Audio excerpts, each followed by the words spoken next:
Hey Claiborne, it's Saturday.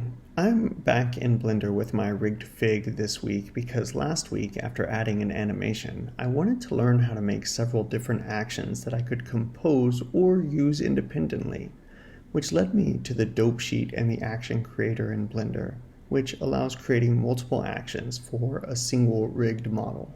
So this week, I thought I'd walk through how to create different action sequences. I'm going to do it by breaking up a single action sequence into 3 different actions, the act of waving.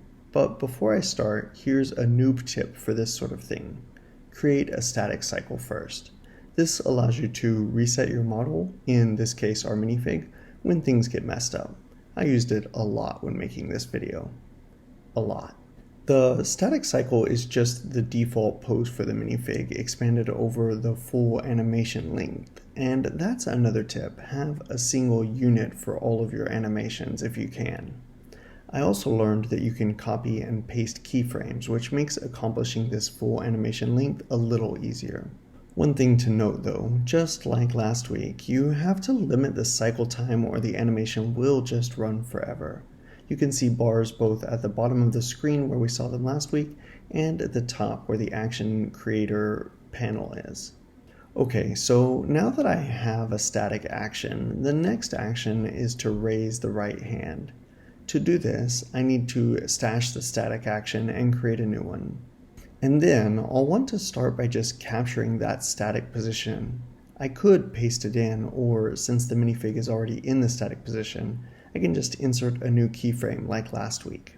Once that's done, I'll just go to the end and change where the arm should be. I've made this half the length of other animations because it was the same length and it was unbearably slow. It's still pretty slow, but at least it's not terrible. Creating the arm raising itself doesn't look much different than last week's exercise. The main difference is that now we're saving it as an action that we can refer back to. So once the arm is positioned, we will insert another keyframe.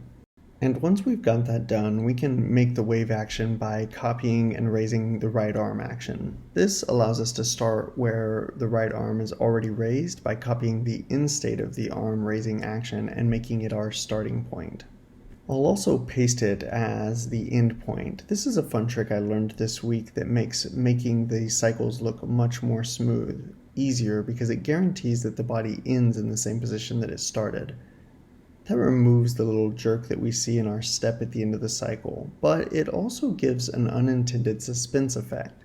Here we see a slight pause when the hand is fully facing the front. I'll have to work on that another time though. I wonder if there's a natural suspense in most movements that could be leveraged here, or if there's some way to avoid it in Blender.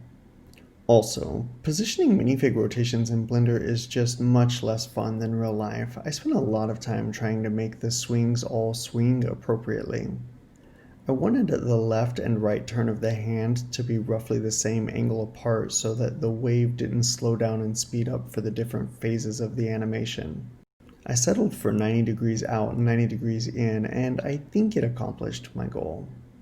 Similar to hand waving, the lowering can be created as a copy of the raising right arm action too. It's just raising in reverse, so we can copy each of the 2 frames and swap them, which will allow us to see the arm go down. I'd really like it if I could just play the full animation in reverse, as that would provide a better guarantee of symmetry, but maybe symmetry is overrated in human actions, and maybe I'll learn how to do that another time. And that's it, Claiborne. Now I can make actions for the minifig and use those to compose my animations, which gives me a lot better consistency. I'll see you next week.